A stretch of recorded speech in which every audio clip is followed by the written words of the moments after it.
What if you could change your life? What if sorrow could become joy and the darkness the light? What if you could heal not only yourself, but those around you?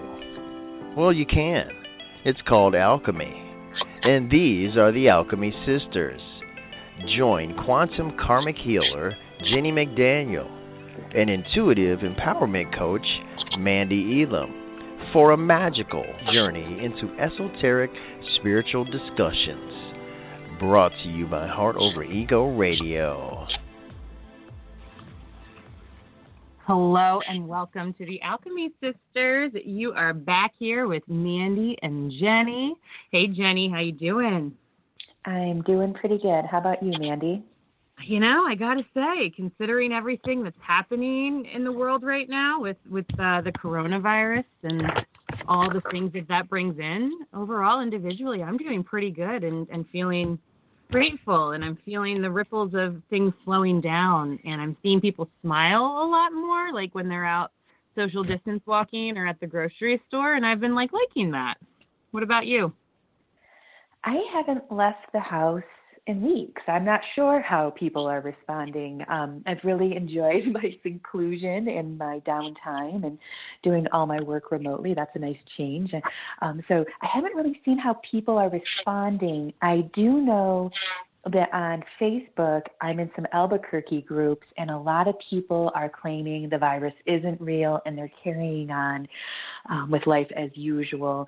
And I try to heartfully tell them, I'm pretty sure what you're doing is just adding more time to the end of our quarantine or shelter in place time. So I'm hoping that's just a few, and most people are sheltering in place, but I'm putting good energy out there that we learn what we need to learn no matter what and what we're doing.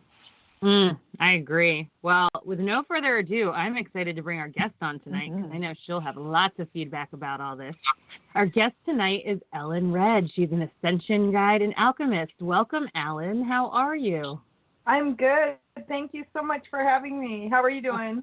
We are good, and we're excited to hold space with you. Where in the country are you, and what's it been feeling like around this virus there? Oh, gosh. Well, I'm in Las Vegas, and it's been really awfully eerie just in the sense that Las Vegas's whole industry really is, our whole survival is based on tourism. And so, and as you probably know, Las Vegas's strip has never, ever once been shut down. So to have it shut down the way that it is right now is really a once-in-a-lifetime experience, I think, to say the least. Totally. I live in Atlantic City, and it's all casinos here, same thing. And the boardwalk's been kind of a ghost town, and it's been really interesting. Right. Ellen, can you tell us a little bit about yourself? Sure. Where you want me to start? Let's start with, so Ellen can be called many titles: a shaman, twin flame guide, ascension guide, energy healer, all kinds of things. You have a list of stuff. And then you're also involved in your local community as a real estate agent, and you're a writer and a creator. So I was just wondering if you could just tell us a little bit about, I don't know, who you are, your essence. Okay, I'll give you a quick rundown. I'll try not to be too wordy here, but don't you worry. You just be. Okay. Well, I grew up in a really unusual environment in Utah by a single father, which back in the 70s and 80s was pretty rare kind of a thing to go through. But anyway, I had a very unusual upbringing, no mother and all that kind of stuff. And it really, I went through quite a lot of hardship, tragedies, and loss of things, people, etc. It was in an environment back then when there was a lot of serial killer types in our neighborhood, literally. And so it was a terrifying kind of a way to grow up. And there was really no parental supervision in my home because my dad was a single parent and he was always working. And so eventually it kind of caused me to, at an early age, do a lot of self-reflecting and going inside of myself for answers, which turned out to be a great thing. At the time, it didn't feel like it, but later in life, it turned out to be really a good thing that happened the way that it did. But I ended up becoming a single mom. I put myself through college at the University of Utah in Salt Lake many years ago, studying journalism. So that was my original love in life, really, was journalism and photography.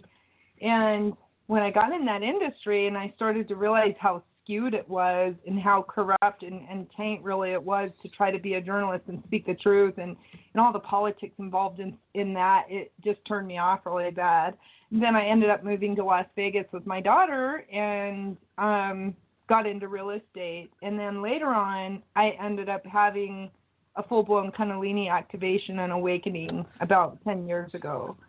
And that really put me on my spiritual path. I mean, I was having spiritual experiences ever since I was a young kid, from drowning and near death and out-of-body experiences and talking to ghosts and all that stuff as a kid. But I was in pretty big denial about it by the time I was in my 20s. And then once I got in my 30s and I had my awakening, it really altered everything for me.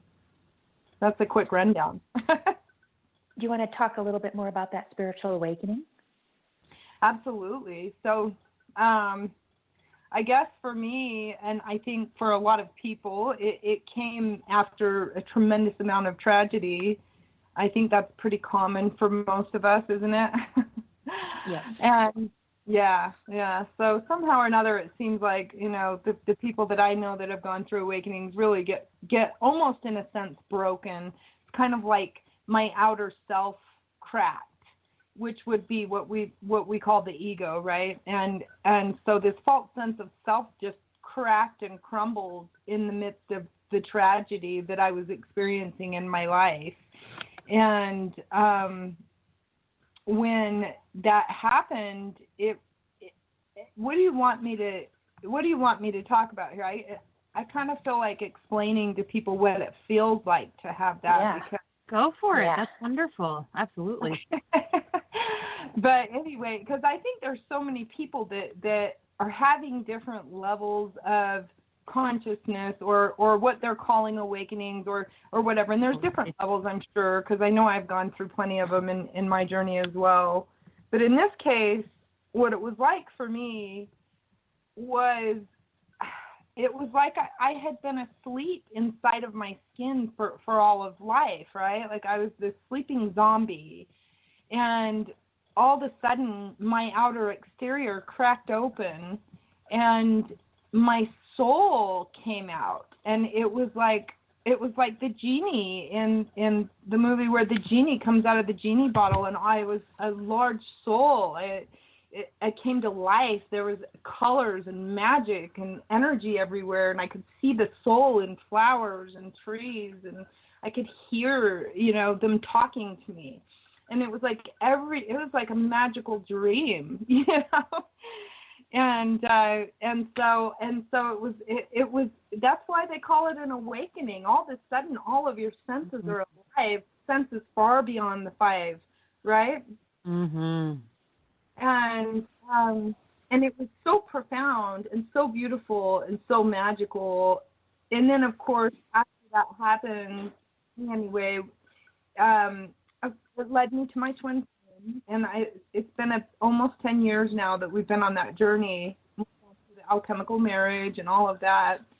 But after that beautiful awakening experience, and I think it took me 9 months of just purely dancing on the clouds. I was so not wanting to ground myself back into the third dimension. It was so awesome, right?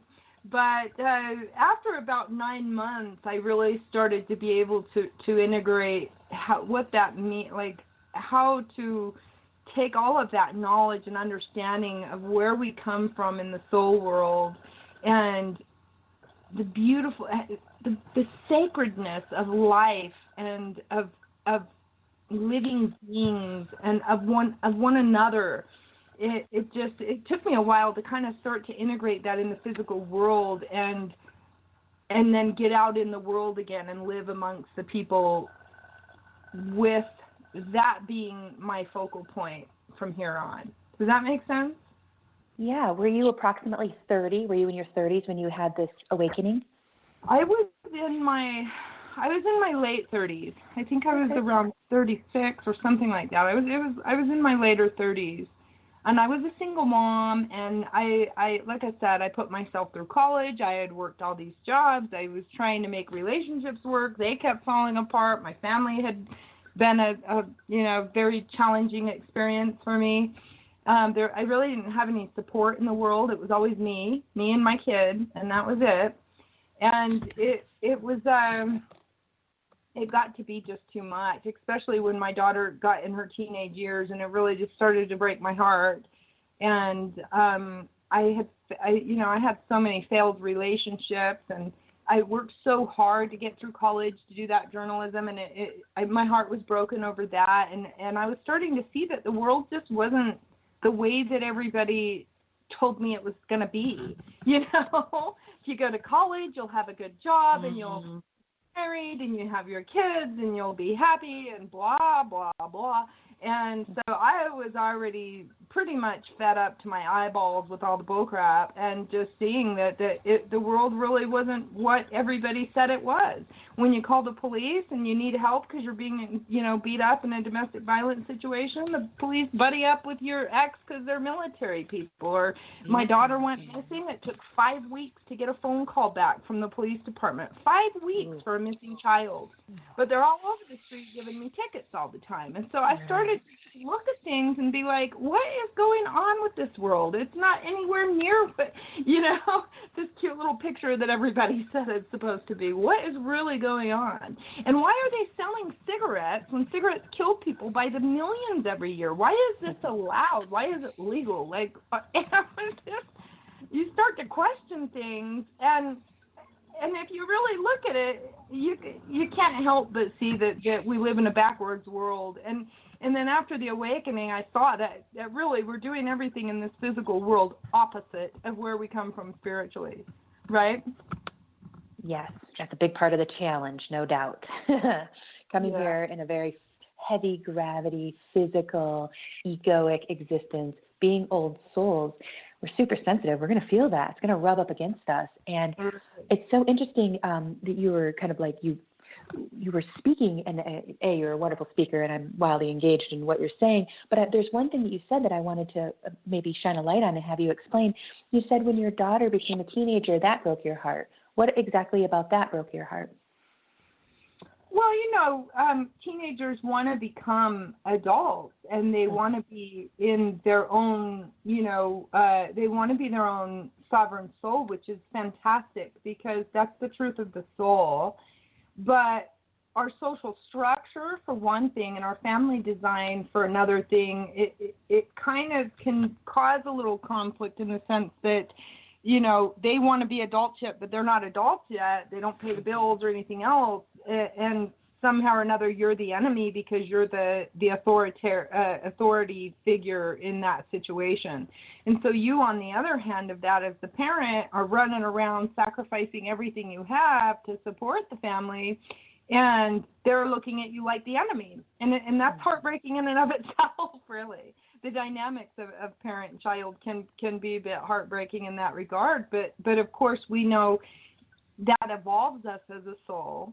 So, of course, it's a good thing in the long run. But during those teenage years when the kids start to break off and want to be their own, adults, it's fine that they do that. But it certainly causes a little bit of a conflict there when one person is the one that's actually handling and managing the bills and taking care of the responsibilities and seeing it from a more mature perspective, I guess, than the one that's trying to gain their freedom and become their own sovereign being. So it's understandable on both sides, but it was really heartbreaking. I think my daughter,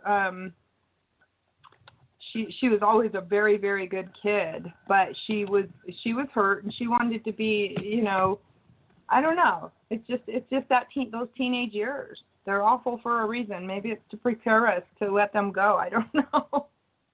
Do you remember having those feelings toward your father as a teenager? Oh, yeah, absolutely. I moved out when I was 14, and I never looked back. Yeah. Oh, yeah. I went back home. I had a very abusive lifestyle and a very traumatic upbringing with severe abuse issues, molestations and things like that. Not from my dad, but just in my upbringing. And by the time I was in my teenage years, we had a lot of problems there, and I simply couldn't live in that house anymore. So I moved out. But and I hate to stereotype, but you said you were in Salt Lake City. Were you raised in a Mormon family? My dad was Mormon, yeah, he was. Mm-hmm. I wasn't. I drowned when I was 4, and I saw and perceived and understood that I had lived in past lives, and I saw heaven and all that stuff as a 4-year-old. So I never bought into the religious things, and there was a lot of things that were being said to me from my family and from the church that we went to and everything that didn't resonate with what I was shown when I died and went to heaven. And so polygamy being one of them. And so that was always an agitation for me with my family, because it was mostly my dad that was religious, and he's a well-meaning person like many religious people are. And so it wasn't that he, whatever, but it was he was programmed to believe in his belief structure. And most people are, and they don't understand that that's okay. There's a lot of truth in every religious context. If you really study them and you really listen to your soul, you'll see there's truth in it. But there's also that matrixy lies, and those lies can literally cost you your spirit. So if you're believing in, let's say that you want to believe in some club over here, and you go to that club and you join it and you become a member of that club, and everything in there is awesome and good and wonderful except this one thing. And that one thing can be literally deadly to your soul, but you don't want to let it go because you love everything else about the club, and all your friends are there and your family's there and you get to eat good food and all this stuff. So you just go ahead and bite off that one little part that doesn't feel right. But that people don't understand, that's that bad apple. It's going to cost you spiritually. So, there were issues for me in growing up that way, because I just already had an understanding of the fact that there were certain things that were not being that weren't in alignment with the truth that I saw and understood when I died. Could you tell us a little bit more about that? What you saw as the truth, or what they showed you? Yeah, I mean, I've had since then many different death experiences and out-of-body experiences and things like that. But I will just say that when I was 4 and I had this experience, I saw a lot of things. I saw angels all around me. I saw and understood that there were many of them there that were family members from who knows where or when, but that they were loved ones of mine that were embracing me. I saw the Christos energy, or what we would call Christ, or whatever. I just had this being there that was all loving and welcoming, Christos. I saw yin and yang, so I had an understanding of the perfect balance between the masculine and feminine energy, if you will, that was deeply impressed upon me in that death experience. So as a 4-year-old, I already had a deep impression of the balance between male and female. And I think that was so awesome that happened to me now that I know what I know. It still took me a long time to go through life and really understand what that meant. But at the time, it was deeply impressed on me, and now I see why in my journey, how it's unfolded and how important that became in my alchemical journey with my twin flame. It's pretty awesome that happened to me as a 4-year-old. So that was very important to me, and that was one of the things that when I went to church, and then I would talk to my dad, about things like, polygamy doesn't resonate with me, and it's wrong. And then, of course, there would be excuses and justifications and rationalizations of why it happened at this time by these people, and it was all for the good to procreate and blah, blah, blah. It just never felt right for me, so it was always an issue. But, yeah, pretty much I saw and understood just this utopian life, really, this utopian existence, pure love and bliss and joy and peace and harmony.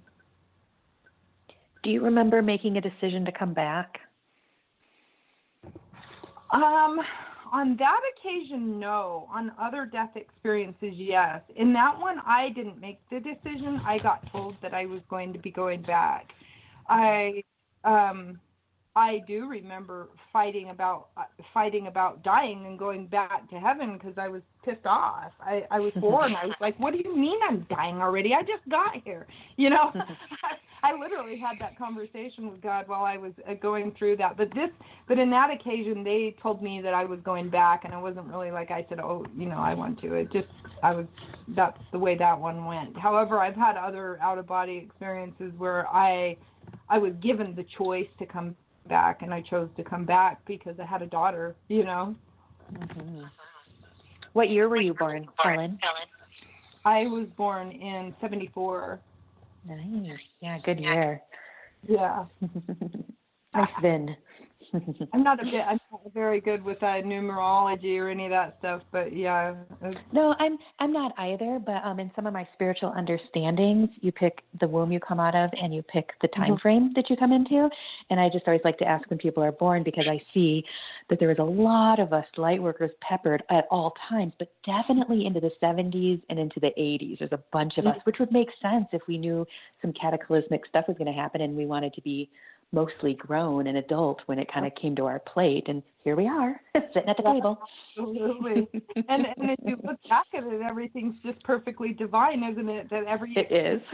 I mean, it sounds weird and crazy probably to some people to think that, you know, we're over here all happy about having all these horrible, horrific experiences. But the truth is that once you get past all of that and you evolve as a soul, it really is actually awesome. It really is. Like the gateway to freedom. And then you're like, I'm glad I earned that notch on my belt. Like, it has a totally different meaning now. Most people probably think we're insane. But, you know, I mean, I've been raped, molested, beat, abandoned, abused, homeless, domestic violence, poverty-stricken, etc. You name it. I've gone through all of it. And I look at it all now with a smile on my face because, I earned my wings because of all that. Healing is freedom. I tell my clients all the time, I'm like, it's not just a trendy thing to do and something you should do. It's you actually get something from it. And very often it's not when your ego thinks you should get it, but when you do get it, it's often freedom from these heavy frequencies like stress, anxiety, fear, hate. It's a freedom. It's a door to freedom. Yeah, it is funny because people are really afraid. And I think that's a normal response. And I'm not mad about any humans feeling any certain way right now. I think they should feel what they're feeling. But when you're an old soul light worker, pioneer, and you come in to break down constructs and a virus comes through and does half of the work for you, you're like, oh, shit, okay, I'll stay in my house for a couple of months. Hope everyone's safe. I'm sending all kinds of good energy. We'll meet back here in 2 months. Let's build this bitch back up. Get her good and green, efficient, sufficient, get it good and going, get it more sustainable, because capitalism, and I don't need to go on a rant or anything, but capitalism and the patriarchy are definitely close to waving that white flag. You can just kind of see it with what's going on around us and how the pedophiles have been brought to light so much more. The Catholic Church, again, has been brought to the light. You have the politicians being reality television stars. I mean, this is end of days in a lot of ways, and that's not a fear-based reality. It's what we want as light workers, people, entities who come here to be a part of the big shift. We come here to be a part of the collapse so that we can help build it back up. It's kind of a fun game, and we're not real sure when it would happen and how it would happen, but we knew we were going to come in and do some heavy lifting, and here we are. Yep, exactly. And I think that's the most awesome part of this too, as much as everybody's in different stages, I guess, of evolution and everything else. So there's a lot of people probably really panicking. And for me, I went through a crash like this already 10 years ago when I first had my awakening, and when we had our housing market crash, which also assisted me to have my awakening. That big housing market crash that was 10 years ago, it helped me on my journey, because of course I was doing real estate and I was looking at how is it that these banks have all these homes and yet everybody's getting thrown in the streets. Like, it really started to make me ask questions. And so now I can see that this is going to cause a huge amount of people to have awakenings as well, because how can you they've been given every opportunity right now. All of us have been given every opportunity to take this time and reflect. And there's no way that you can't at this point. You can't, you know? It's like, hello. Exactly. Oh, that housing market crash, that was a big deal. I was in college then. I'm 34, so I was born in 85, and my family house got foreclosed on. And that's when I really, I saw so many different things. It's kind of like Ascension for me. There's often all these different levels you go through, and they reveal things to you, as you go. And I remember that being so impactful for so many people in so many ways. And I can see the exact parallels that you're making with this current experience that's going to be coming our way here, or is here. Yeah, I like to look at it like you're sitting on the carpet and somebody pulls it out from under you, and it's going to force you to fly. Yes. That's your choice. I was on the phone with my teacher, who is a trance channel since the 1980s. He's also a psychotherapist. His name is Michael Traub. He lives in Scottsdale, Arizona. I don't know if he takes new clients or not anymore, but I was talking to him last week. And he's like, how you holding up? I'm like, I'm doing fine. In fact, I'm excited for the work ahead. It might sound crazy, but I'm excited about it. And he goes, let me ask you this. He teased me. He was like, you're a big, huge energy spiritual teacher. Let me ask you this. He was teasing me and stuff. He's super fun. But I was like, yeah, what do you got for me? He goes, do you think people are going to take what they learn from this experience into the future? And I'm like, it's hard to say, half and half maybe. He goes, interesting. He goes, because we see that, and by we, he's talking about the universe, we see that being of most benefit. Of course, when the crisis is here, putting, energies together, banding together, moving through it, getting it together, pushing forward, making sure we can help as many as we can around us and ourselves. That's wonderful. It's wonderful. It's beautiful. But the real kicker and the real teller of time, or I guess you could say, will be what we're doing a year from now with what we gained during this time. Are we still keeping that garden in mind? Are we still consuming less? Are we driving less? Did we get a chance to realize that we don't need as much as we always had? Can we take that into the future and implement it into our future? He says that will be the determiner, so to speak, of what we learned during this. And I look back at these cataclysmic times like 9/11 and 2008 and now, and I do see that we did learn some things, but you can see with the banks needing help again, or at least a lot of large industries needing help again, that a lot didn't get learned. And we kind of put ourselves back into similar situations where now capitalism needs to be funded out by socialism again. And so what we're seeing is some repeat things, some patterns. So we're wise to look at the patterns. We're wise to take what we're getting now and carry it into the future and not forget. And of course, we don't have to take all of the things we've learned to make it worthwhile, but some of the things, again, keeping that family garden or taking the family walks in the evening or whatever. So it'll be exciting as an energy worker and a healer, and knowing that I have zero control of what the consciousness does beyond what I do. I'll be excited to see how we do, how we fare, what we do with this, how we improve ourselves. Is patriarchy and capitalism really crashing and burning? Or are we going to put a crutch back in there and hoist her back up, and the next virus or whatever it is that comes pushes us through?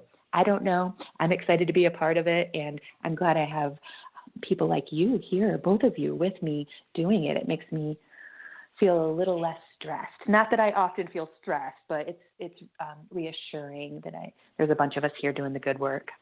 Yeah, no, I don't think I could have handled being a light worker if there weren't others as well. I think it's us to have banded together, and we have banded together and created, grid system around the globe of light workers.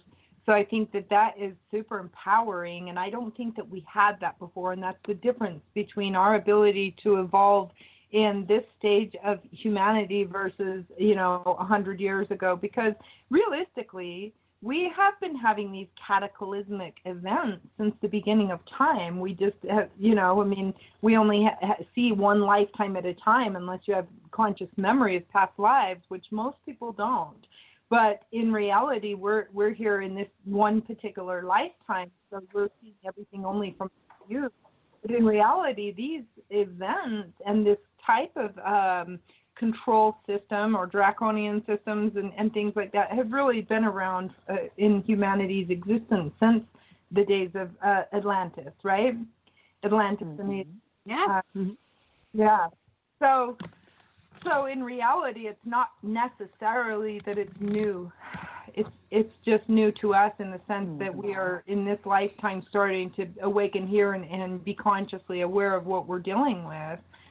But at the same time that I say that, it's also an evolutionary thing that's constantly, we as a collective are constantly evolving, right?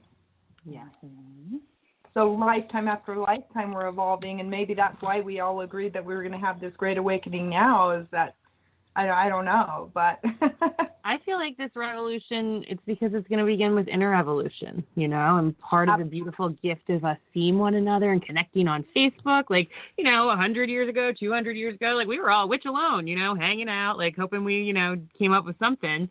But it's the first time we've been able to support one another and hold a vision together. And like Jennie said, how we choose the womb we've come out of, so many of us strategically chose where to be in order to maybe be a bit of a beacon of light or share the information that we were gifted to receive before others in this lifetime, you know, because that's the thing. Hopefully in our lifetime, we'll see everybody be able to access their past lives or whatever. But, you know, that's going to be up to us, you know, individually, whatever we do individually to feed the collective.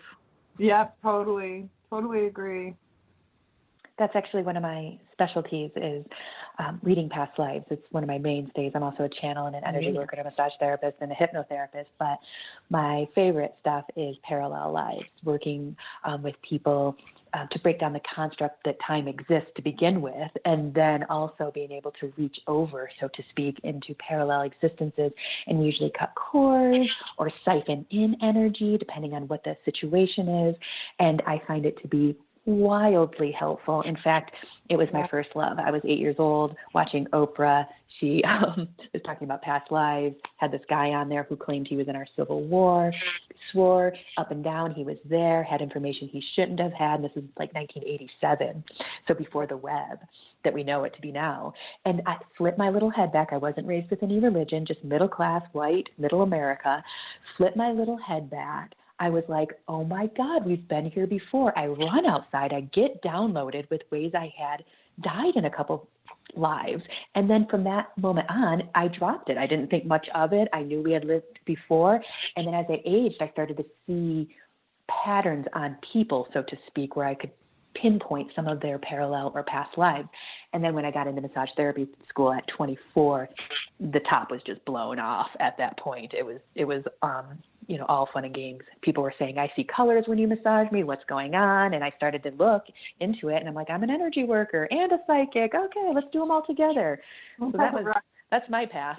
Yeah, no, it's funny how everything leads you into it. And truthfully, I think that the majority of healers have, you know, similar abilities. Some, I think, are maybe more specialized in certain areas than other ones. But I think that healing, when you become a healer, a holistic healer, you really have to understand all of those different aspects of the self. That's what holistic means, right? Agreed. So I think it's awesome. And the fact that you can go in and help people with their past lives is part of being holistic as well, because if you have aspects of yourself from past lives that are, you know, that are unhealed, or like you said, you need to pull some of your energy back from it or whatever, then you can't be whole until you've done that work. It's some of the oldest work in the history of mankind. You think back, beginning of human existence, even before we were Cro-Magnon, there was shaman and Shaw women and medicine women and medicine men, and that's what we did. We would go into trance and look at things and do things in a very ethereal way. And of course, as we grew as a civilization, and I don't know if we really grew, but whatever, we moved forward and populated, I think we lost some of that. And of course, you can still go to South America and random places to get the real deal experience. But if you can't get to South America, there's a bunch of us healers who do the old work, who are here, right, in America, just a phone call away. Well, I think that's what Awakening's about, is that it's sort of like the divine christens you. That was my experience the divine sort of christened me, if you will, or I had my Christos, awakening, but I was given those gifts during that awakening, if you will. And so I think that we are placed strategically around the globe for a reason by the divine, for the sake of healing all of our populations. Yes, that's a beautiful thought. And it is. We are all one, and definitely we have enough ego to differentiate our personalities and who we are, but ultimately we're one. And if you want to heal the collective, you heal yourself, and then, of course, do the ripple effect. And yes, I agree, there's so much strategy into our existences and where we placed ourselves and what we came here to do. And it's pretty exciting. People often think, well, because you're a psychic, Jennie, you should be able to tell me what my future holds. And I have to put the ball back in their court and say, we have free will. We live in a very energetic existence. Where do you want to go? What do you want to see and be a part of? People quite often, and I think this is where religion gets in there and starts messing around with our minds. We think everything's fated for us. Oh, if I just kind of hang out long enough, I'll find the man of my dreams. Well, you might, but you might want to consider dating too to push that energy along. So I always want to put the power back in my client's hands and say, you're the determiner of your future. Yeah, there are some stipulations that you're working with now, but we can move through those. It's just keeping an eye on the prize as opposed to just wishing and hoping. Wishing and hoping is fine. There's nothing wrong with that. You can wish and hope all day long. But because we're in a three-dimensional existence, putting a bit of backbone or energy or footwork with it is going to manifest what you desire more quickly, almost every time. Not every time, but almost every time. Well, action is one of the four rules to manifestation, if you will. I don't know if people like the word rules, but it's one of the key elements of manifestation, right? You have to act. You can't just wish it and then hope that it manifests for you. Action is one of the key components there, for sure. Definitely. And then everyone remembers The Secret when it came out. What was that, 15 years ago, whatever that was, 12, 13, 14 years ago. I remember thinking, seems like something's missing here. And I like the idea. I like the vision board. I like, creating your reality with your mind. I dug on all that. But I was like, there's something missing here. And then, several years later, I'm like, we can't just build a vision board and hope. There really are strategic moves that we can get there more quickly. And people don't like that. They just want to hope and wish. And I'm like, that's, again, wonderful, but let's put our nose to the grindstone just for a minute, see what happens. I think you're going to get the results you want. You have to take action steps. You have to in order to co-create. It's a co-creation, and that's part of us being sovereign beings and having free will. Our angels can help us, but it's a lot easier if we ask them, just as like we can wish all we want, but it's a lot easier if we take those action steps. Most of my clients, I send them a little recap after our reading of, the things we discussed and cards they pulled. And then every single one has action steps that we talked about. And I'll say, do you think you could challenge yourself to get up 10 minutes earlier? Do you think you could challenge yourself to do this? Because, I think that's the key to alchemy and starting to heal yourself. It's changing your habits, and it can be the most subtle thing. But as long as you get that energy rolling, I think the universe wants to conspire and get right behind you and help you as much as it can. Well, I love the fighter. Yeah. Go ahead, Ellen. As my dad always said, working works while wishing won't. So wishing is great. Love it. It's so important here, people. Work. I'm a mystic, yes, but I also use the other side of the brain too. So it's key to use the left and the right side of your brain. It really is. It is. Well, there's a yin and a yang. There's benefits from both angles. And some of my favorite hybrids are like Einstein and Tesla and Carl Jung. They really took science and the metaphysics and just really blended them together beautifully. And look how good they were at their skills. Exactly. And the whole world along the way, but that's okay. And collectively, we're doing that. We're seeing science and spirituality merging so much in so many ways right now. It gets me so excited.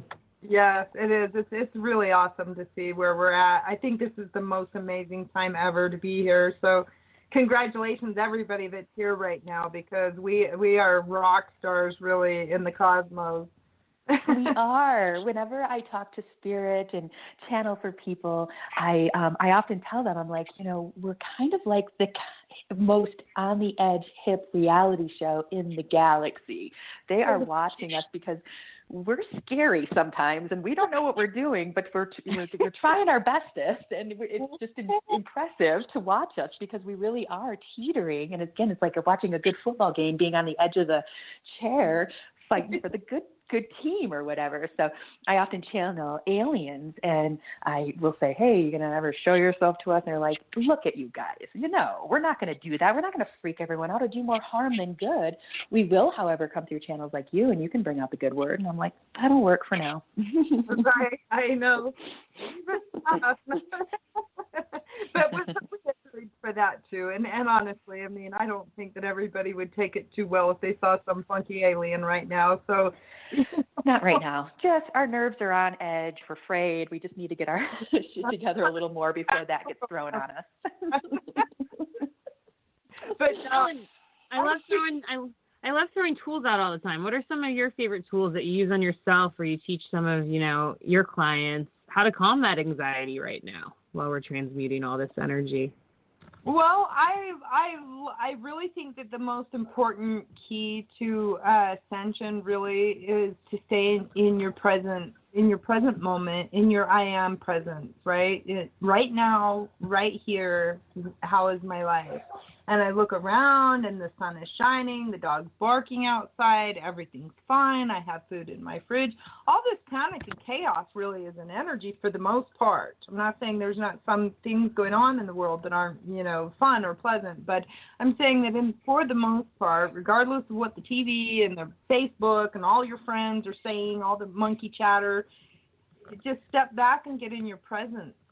And if you can do that even for 20 minutes in the morning, here's what I do is I spend 20 minutes in the morning literally just thinking about my day. Where's my day going to go? And telling myself how my day is going to go for the most part. I'm going to have a great day today. It's beautiful outside. The birds are chirping. I wonder what magical experience today is going to bring me. And then at the end of the day, after I went through everything, I also like to take another 20 minutes and just kind of release it all, but to stay in the present moment and not allow yourself to get touched by everything that you're hearing and seeing and thinking and feeling and everything else. Just don't let it get underneath your skin and just allow yourself to find joy in every moment, no matter what's going on in the world. That's the key to mastery, isn't it? Absolutely. Discipline too. I mean, because when you start using these tools and implementing them, it's like building muscle, like physical muscle, except it's spiritual muscle. So at first you might not get the results you want, but if you keep at it and you keep diligent, you keep moving forward, you're going to see some results. Again, maybe not what your ego thinks they should look like, but you're going to start seeing results. And it's so interesting because when I lived in Boulder, Colorado, which is where I met Mandee, there was a lot of athletes, and they really struggled with their emotion space because every time emotion would come up, they'd go run, and they'd think about something else, not that issue, not that problem. Well, that works sometimes, but if you want to not have your hips and knees replaced every 15 years, you should probably go ahead and find another way to center yourself, ground yourself, and that can look like sitting still. Well, these active people were like, no, I don't want to do that. I can't do that. And I'm like, well, consider it, because you're only going to age, and when you're an older person and you can't get around as much, what are you going to do? Then you're stuck inside your body without being able to physically move very much. You'd be better to go ahead and look at it now and start finding, you can still run, just find other techniques so that when you break your ankle, you don't have a complete meltdown and get suicidal because you can't run, because that's the only way that you know how to express your energy or to move energy. And they're like, well, how do I do it? And I'm like, you build spiritual muscle. You didn't start running 10 miles a day right off the get. You started maybe a mile. This is how it works in the ethereal or the spiritual world too. And they're like, oh, but they don't see the results right away. So they didn't see that. They don't, when you run, you feel something, it makes you feel a certain way. You might even get high with it. You feel your body very lean and strong. Well, when you look at your emotions, you don't feel good. It's often, especially if there's sad emotions. So then people are like, oh, that's not a good thing to do. No, it's a good thing to do compartmentalizing it. Look at it sometimes. You don't have to go into it all the time, but building those muscles to start looking at those emotions and working through them is a wonderful spiritual muscle to build. And again, it takes time, like building real muscle. Oh yeah, shadow healing. Shadow healing can take decades. It really is a lifetime work, as is Ascension, really. And lifetime doesn't even cut it, because as I had revealed to me, at least, we, even after we leave this planet and end our incarnation cycles here, which I believe this is my last incarnation, but so many people feel that way. Yeah, it was impressed on me in my awakening, but I was also shown that my twin flame and I would be helping others to travel the dimensions from the other side. So we're doing that work now here as Ascension Guides, but when we leave this planet and go to wherever we go next, that we'll be spending a certain period of time, maybe 1,000 years, to assist souls from the earth dimension that are still going to be cycling in these incarnation cycles here, to assist them, if you will, from the other side.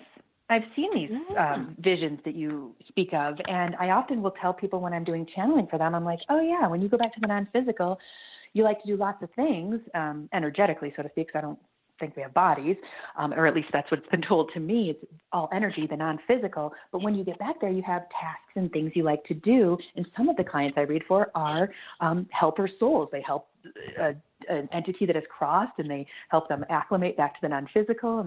Or if there was big crisis or trauma or a lot of stress or a terrible tragic death, they will cocoon the energy and help it again acclimate to the non-physical. So yeah, there's things we keep ourselves busy with in the non-physical too.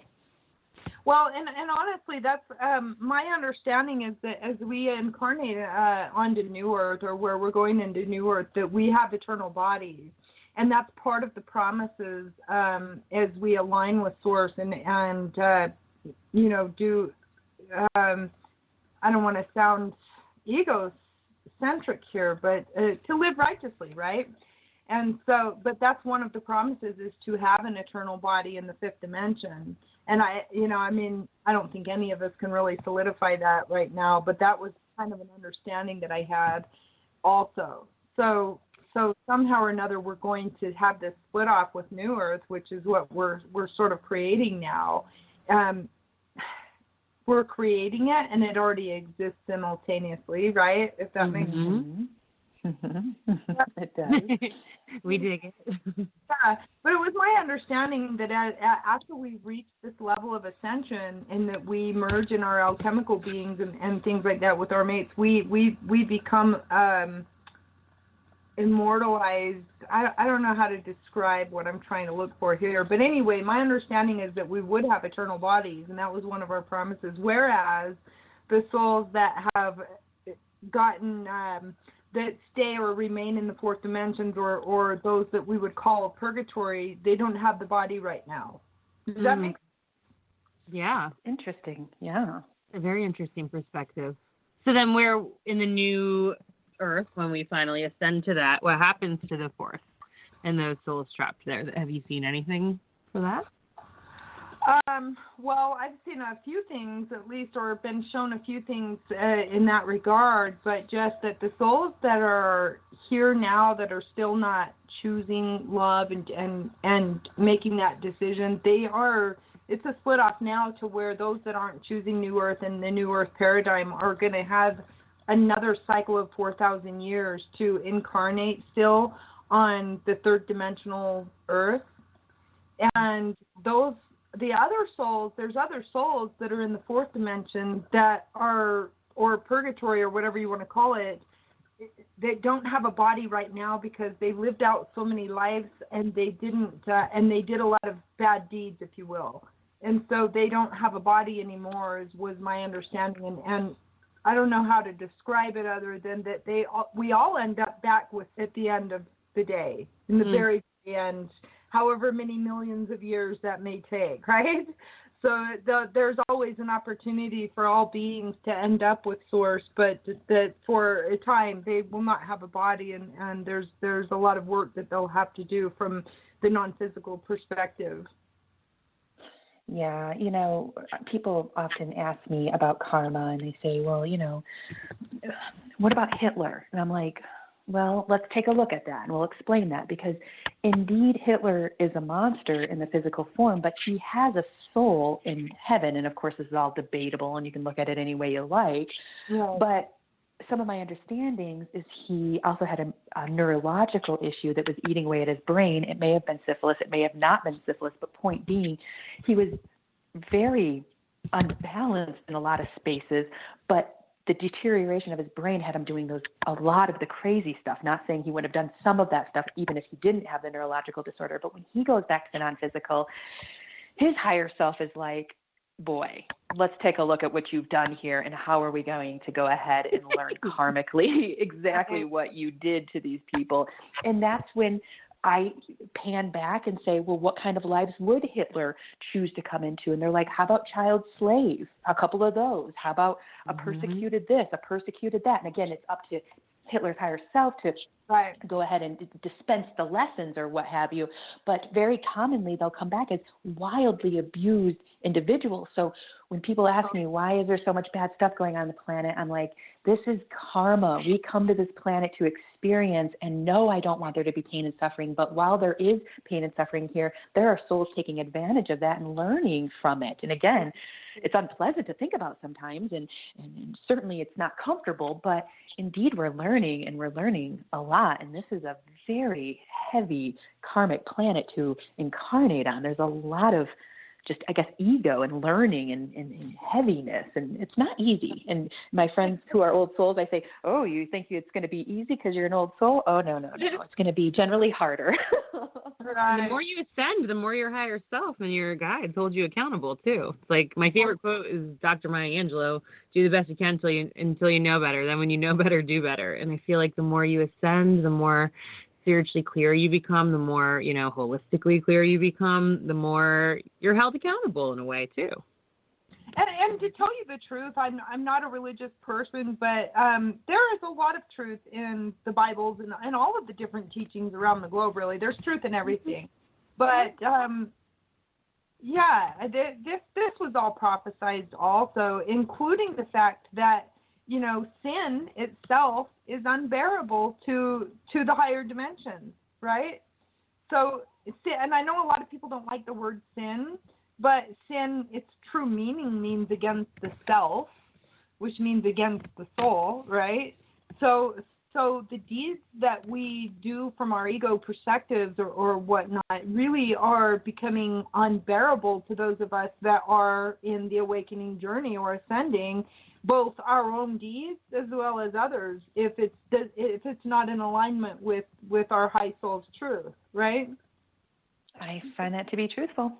At least for me, I mean, I have difficulty sometimes when I know that I hurt somebody and I didn't mean to, and it becomes so unbearable for me now that it has caused me to be very, very, very, very much more conscientious with how I treat people, even in my casual conversations, So I think that's part of awakening, is just to become very conscious about everything that we're saying and doing and everything, because everything is energy. Our words are energy.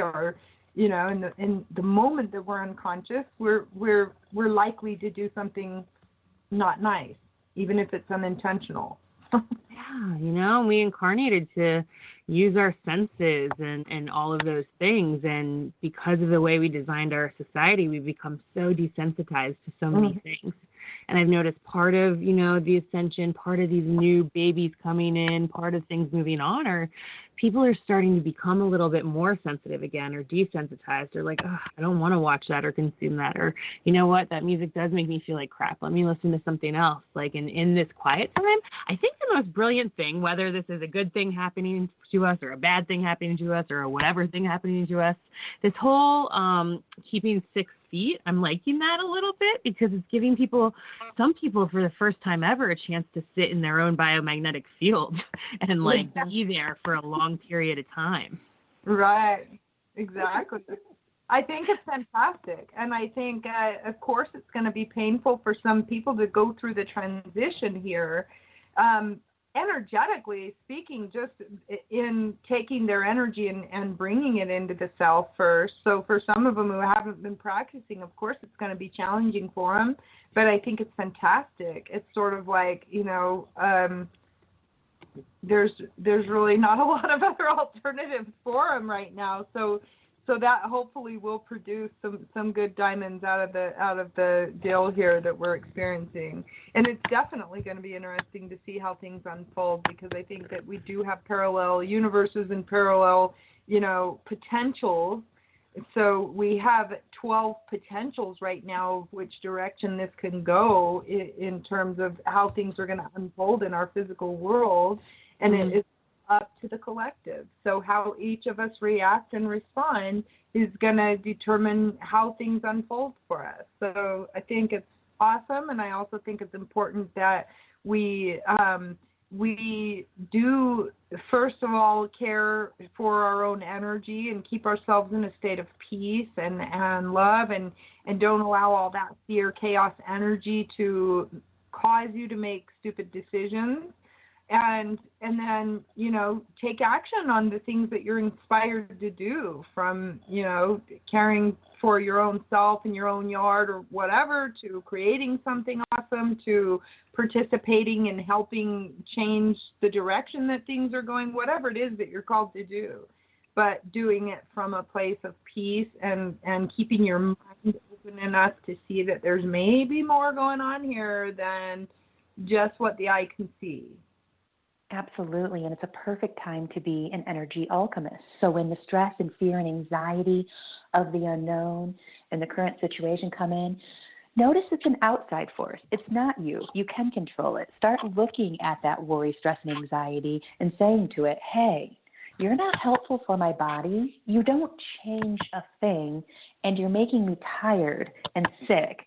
So when you start differentiating the ego energy from yourself, you can start to get your power back. It almost loses half of its power when you start talking to it like it's an outside force, and how you have to maybe talk to a toddler that's having a tantrum. Okay, we're going to take a break. This is just, pause, and kind of getting some distance between you and that emotion, and then we can alchemize it a little bit easier when you differentiate yourself. This fear and worry is not good for me. I know it's like drinking poison. I'm going to alchemize it into a curiosity feeling. Who knows what's going to happen? But this worry is making me sick, and it doesn't change the outcome. So once we start seeing that, being an energy alchemist becomes a little bit more easy. And again, it's more of that spiritual muscle we were talking about building. It takes a while to get good at it. And then the longer you do it, the better you get. And of course, this show is never long enough. We're coming up on the hour. Ellen, it's just been a pleasure, and we hope that you come back and see us at the Alchemy Sisters. And our whole network is called Heart Over Ego Radio, and we have plenty of shows a week. In fact, the last few minutes here we'll play our Heart Over Ego commercial. But I wanted you to give the listeners an opportunity to get an email or maybe a Facebook tag from you so that they can get a hold of you and get some healing. Yeah, absolutely. The best way for me right now is just to find me on Facebook under Ellen Red with 2 Ds. I have 2 different accounts there. Both of them, I have a black and white picture of me in a hoodie, so that's the best way for now. And otherwise, they can find me at ellenred.com, but I don't have the website up and running, so Facebook's the best way to go. Perfect.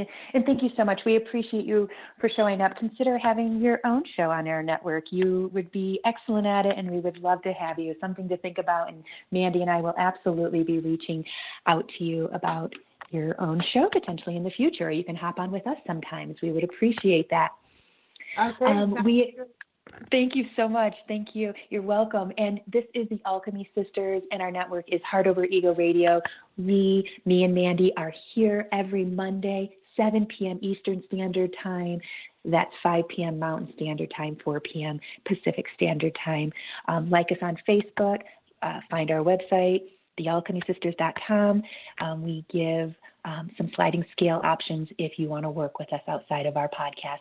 And we do a Sunday show where we do free readings. So find us here, Heart Over Ego Radio. The Everyday Psychic Show is Sundays, and we offer free readings, and we usually have a couple excellent psychics. Again, thank you all for showing up. We will see you next time. Good night. This is Heart Over Ego Radio, a network of shows to raise your vibration and guide you into your best life. Sundays, tune in for the Everyday Psychic Show. Mondays,